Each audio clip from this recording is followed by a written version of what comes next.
ঘোষণা দিয়ে সিলেট ব্রাহ্মণবাড়িয়া মারামারি করে, ঘোষণা দিয়ে।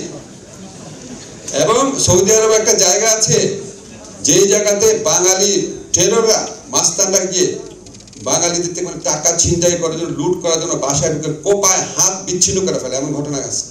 আমি যখন বিদেশে যাই, ধরুন অনেকে আমাদের বলে, সেদিন আমি দেখলাম একটা পত্রিকায় রিপোর্ট উঠছে যে বিদেশে শ্রম বাজার বন্ধ হয়ে যাচ্ছে, সব দোষ করা হয়, সরকারের দোষ, এর দোষ, এর দোষ, রিক্রুটিং এজেন্টের দোষ হয়। কিন্তু ভাই ওইখানে যারা আছেন তাদের কারো কারো কর্মকাণ্ড সম্পর্কে আপনারা জানেন।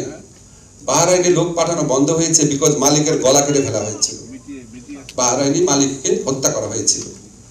বিভিন্ন দেশে আমাদের যে বদনাম, আমি মিডল ইস্টের কান্ট্রিতে গেছি, কয়েকবার মিটিং করেছি, আমি শুনেছি ওখানে রেগুলার ঘোষণা দিয়ে সিলেট ব্রাহ্মণবাড়িয়া মারামারি করে, ঘোষণা দিয়ে। এবং সৌদি আরবে একটা জায়গা আছে যেই জায়গাতে বাঙালি টেরররা মাস্তানরা গিয়ে বাঙালিদের থেকে টাকা ছিনতাই করার জন্য, লুট করার জন্য বাসায় ঢুকে কোপায় হাত বিচ্ছিন্ন করে ফেলে, এমন ঘটনা আছে। এগুলি কি মিথ্যা কথা ভাই? ওই জায়গায় পুলিশ বলে, ওরা পুলিশকে, আমরা পুলিশকে খবর দেন না কেন? বলে খবর দিলে যেই দোষী আছে আর যারা নির্দোষ আছে সবাই বের করে দিবে, এই জন্য কাটা হাত দিয়ে আমরা অপেক্ষা করি। এখন এই কাজগুলা কয়জন করে?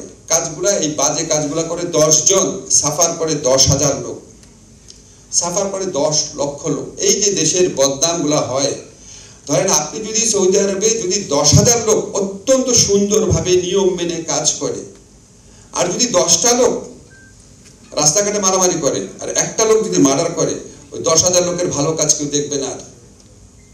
আপনাদেরকে যেগুলা, মানে আমাদের যারা প্রবাসী ভাইরা আছে ওনাদেরকেও আমাদের সচেতন হইতে হবে যে আপনাদের 1 লক্ষ 10 লক্ষ লোকের জীবনকে বিপন্ন করে দিচ্ছে, দেশের স্বার্থকে, দেশের ইমেজকে নষ্ট করে দিচ্ছে মাত্র 10টা 20টা লোক।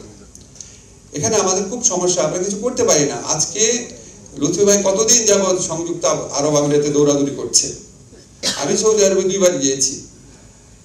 একটা স্টেজে যখন আমাদের বলে তোমাদের শ্রমিকরা এটা এটা এটা করে, আমাদের কোনো উত্তর থাকে না। আমরা চেষ্টা করছি, আমাদের এখানে যে সেন্সিটাইজেশন প্রোগ্রাম আছে, ট্রেনিং কারিকুলাম আছে, সেখানে আমরা অনেক ধরনের মোটিভেট করার চেষ্টা করছি।